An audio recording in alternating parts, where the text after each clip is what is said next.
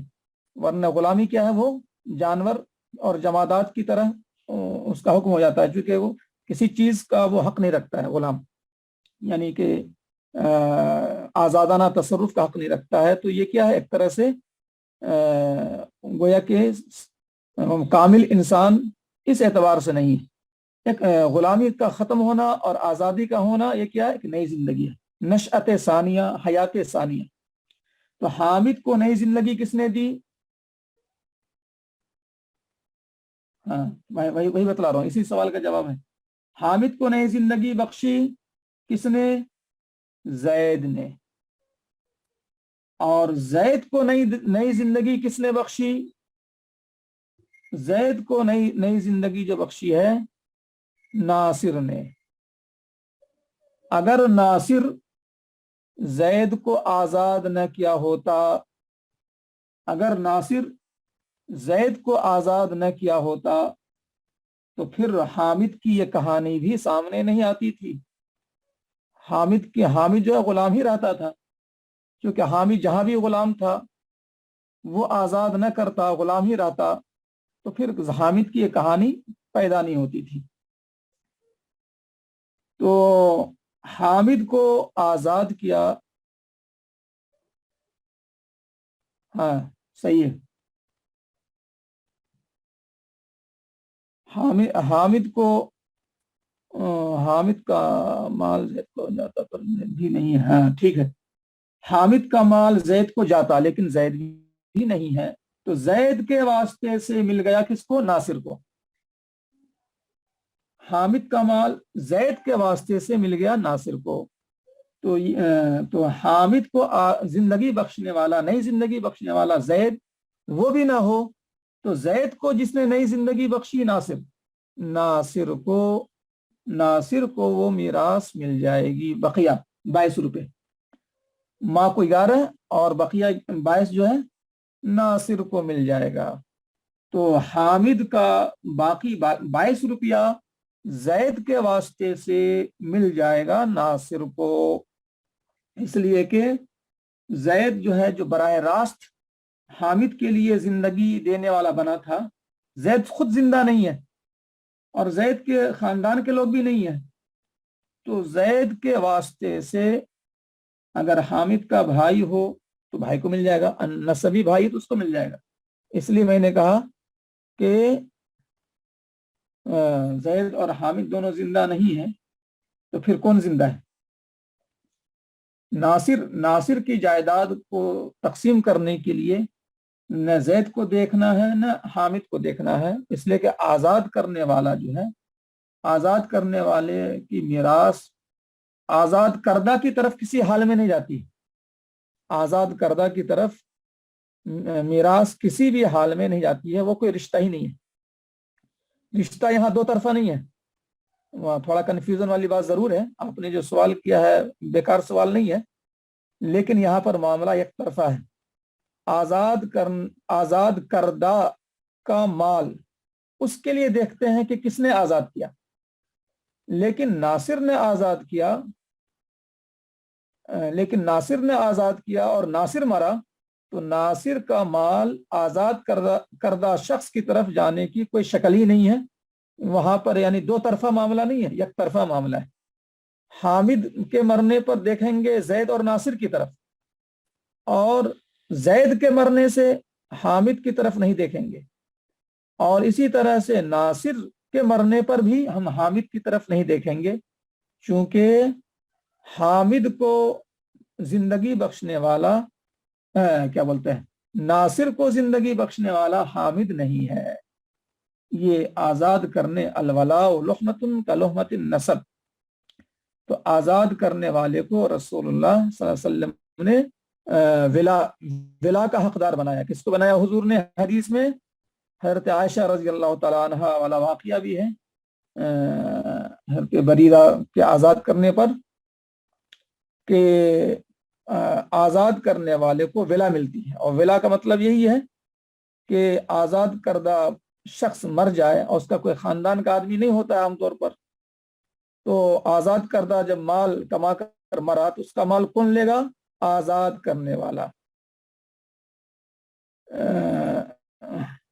ہاں، تو ناصر الولاء لمن آتق، الولاء لمن آتق، سراجی میں یعنی آپ کتاب میں پڑھیں گے وہ بحث آئے گی، الولاء لمن آتق او آتق من آتقنا۔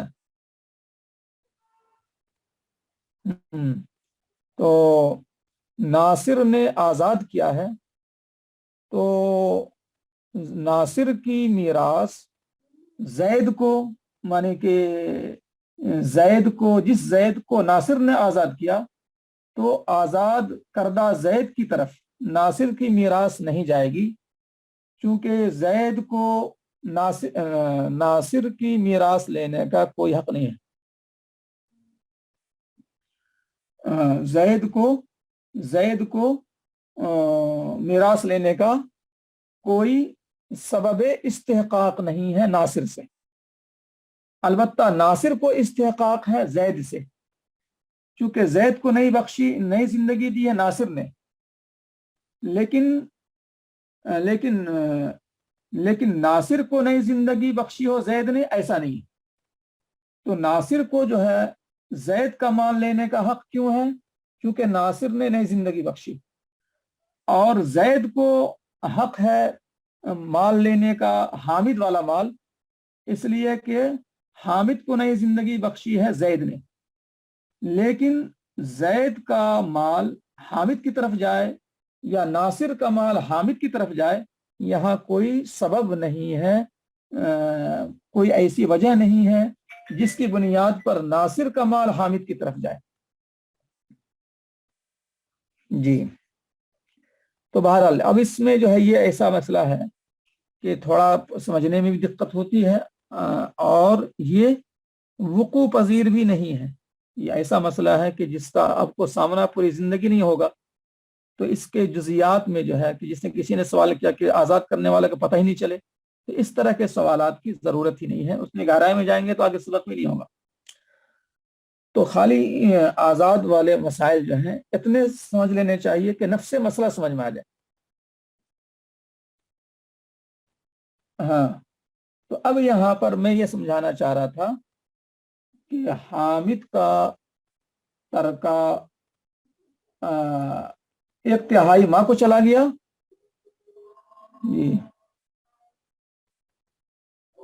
جی، اور باقی جو ہے وہ مل گیا کس کو؟ اب یہ جو مثال ہے، زید زندہ ہوتا تو زید کو ملتا، زید نمبر 3 کا ہے، اسبہ سببی، یہ اسبہ سببی نمبر 3 کا، اسبہ سببی نہیں ہے تو اسبہ سببی کا اسبہ نسبی، یہ اسبہ نسبی جو ہے نمبر 4 کا ہو گیا، اور اوپر جو ہے پوری وضاحت کے ساتھ نہیں لکھا گیا ہے، چونکہ وہ پوری وضاحت لکھی نہیں جاتی ہے، وہ سمجھانے میں بات آتی ہے۔ تو نمبر 4 میں کیا ہے کہ نمبر 3 نہ ہو، اسبہ سببی نہ ہو، تو اسبہ سببی ماں جو ہے نمبر 1 میں ہے، ذوی الفروس نمبر 1 میں ماں ہے، اس نمبر 1 کو دے دیا، نمبر 2 نہیں ہے، یعنی اسبہ نسبی، حامد کا بیٹا، حامد کا باپ، جو میں نے کہا نا کہ اسبہ نسبی بولتے ہی سمجھیے بیٹا، پوتا، باپ وغیرہ، تو حامد کا بیٹا پوتا نہیں ہے تو وہ تو یہاں موجود ہی نہیں ہے۔ نمبر 3 موجود ہے، اسبہ سببی یعنی کہ زید، تو زید کو دے دیتے، یہ بھی زندہ نہیں نمبر 3 والا، تو نمبر 4 کی طرف چلے آئے، اسبہ سببی کا اسبہ نسبی، اور اسبہ نسبی بھی موجود نہیں ہے، تو اسی نمبر 4 ہی کا یہ فرد ہے، یہ یعنی ناصر جو ہے حامد کے اسبہ سببی کا اسبہ سببی، حامد، یہ اب فائنل بات ہے، اب ٹائم بھی ختم ہو رہا ہے قریب قریب، تو ناصر کیا ہو گیا؟ حامد کے اسبہ سببی کا اسبہ سببی، حامد کے اسبہ سببی یعنی زید، زید کا اصل سببی یعنی ناصر، تو اس دوسرے کا مصداق بن گیا ناصر. حامد کا اصل سببی یعنی زید اور زید کا اصل سببی یعنی ناصر. اب اگر جو ہے جی صحیح ہے، اب اگر اس کو بڑھائیں گے تو یہ بڑھتا چلا جائے گا، یعنی کہ ناصر بھی زندہ نہیں ہے لیکن ناصر کا بیٹا ہے، ناصر بھی زندہ نہیں ہے، ناصر کا بیٹا ہے، تو اس طرح سے ہم کیا بڑھا دیں گے پھر؟ حامد کے اسب سببی یعنی زید کے اسب سببی یعنی ناصر کے اسب نسبی. تو اگر ناصر بھی نہیں ہے، ناصر کا بیٹا ہے، یہ آپ سے سوال ہے، آپ اس کا صحیح سے جواب دیجئے غور کر کے کہ اگر ناصر بھی نہیں ہے، ناصر کا بیٹا ہے، تو پھر پوری تعبیر کیا ہوگی؟ حامد کا 22 روپیہ لینے کے لیے 33 میں سے 11 تو ماں کو مل گیا، اب جو ہے 22 جو بچا ہے وہ 22 جو ہے کس کو مل رہا ہے؟ ناصر کے بیٹے کو. تو ناصر کا بیٹا کیا ہوا؟ زید سے اگر ہم جوڑیں گے، یہ جملہ جوڑیں گے تو کیا ہو جائے گا؟ سببی کے نسبی. ہاں صحیح ہے، ناصر کا بیٹا، ہاں ناصر کا بیٹا جو ہے سببی کا نسبی. تو اس طرح سے اگر آپ جو ہے بالکل صحیح، ناصر بھی زندہ نہیں ہے، ناصر کا بیٹا زندہ ہے، ناصر بھی زندہ نہیں ہے، ناصر کا بیٹا زندہ ہے، تو حامد کے اسب سببی زید، زید کے اسب سببی ناصر، پھر اس اسب سببی کے اسب نسبی.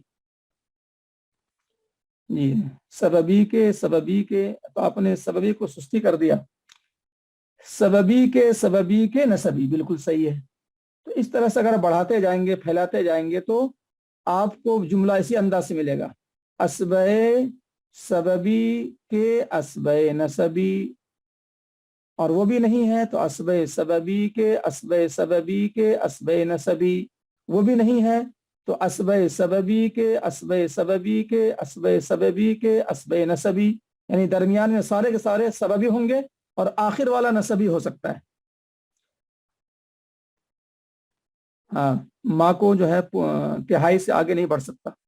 اسبا جو ہے اسب نسبی، اسب سببی کوئی بھی ہو، اور اسب سببی دور ہی کا کیوں نہ ہو، جیسے کہ ہاں ناصر کا بیٹا ہے، اور بھی آگے بڑھ جائیں، ناصر کو بھی کسی نے آزاد کیا تھا، تو اسب سببی کے اسب سببی آگے بڑھتے چلے جائیں گے، ناصر کو بھی کسی نے آزاد کیا تھا تو وہاں تک جائے گا، لیکن ماں کو تہائی سے آگے نہیں بڑھے گا. تو یہ ہے نمبر 4 کی وضاحت. جی ہاں صحیح ہے، جب تک نسبی نہ ملے سببی کو بڑھاتے جائیں گے، بالکل صحیح ہے. تو اب زیادہ گہرائی میں جانے کی ضرورت نہیں ہے، بس سمجھنے کی حد تک رکھیے غلامی والے مسئلے کو، چونکہ وہ غیر مانوس ہے، ذہن الجھے گا، وقت جائے گا، اور زندگی میں کوئی پیش آنے والا ہے نہیں وہ، تو نفس سے سمجھ کافی ہے. نمبر 5 جو ہے وہ اب آج تو نہیں ہو سکے گا، ذوی الفروض نسبیہ پر رد جو ہے کل سمجھائیں گے. آج کا سبق جو ہے یہیں پر اختتام کو پہنچتا ہے، اور کل تو 15 اگست ہے، تو جی تو بہرحال میں نے جو ہے جی آج کا درس جو ہے اسی نمبر 4 پہ ختم کرتے ہیں. نمبر 5 سے انشاءاللہ وضاحت اگلے درس میں ہوگی. اب کل درس ہوگا یا نہیں ہوگا تو ایسی کوئی بات تو نہیں ہے چھٹی کی، میرے خیال سے کل جو ہے آپ لوگ چھٹی نہ بنائیں، جمعرات اور جمعہ کی چھٹی وہ کافی ہے. جی تو کل بھی انشاءاللہ درس ہوگا، اور ناغہ کریں گے تو پھر جو ہے جو آج میں نے بتلایا ہے پرسوں اگر پڑھیں گے تو پھر سے جو ہے پڑھنا پڑے گا. تو بہرحال میں کوشش میں ہوں کہ آسان سے آسان انداز میں آپ کو سمجھاؤں، تو آپ حضرات غور سے جو ہے سنا کریں، اور تھوڑا وقت نکالیں. سب سے اہم بات یہ ہے کہ تھوڑا وقت آپ حضرات نکالا کریں، تاکہ کچھ مطالعہ کر کے آئیں گے تو جلدی سمجھ جائیں گے، اور مطالعہ اگر کر کے نہیں آئیں گے تو پوری بات سمجھانی پڑے گی.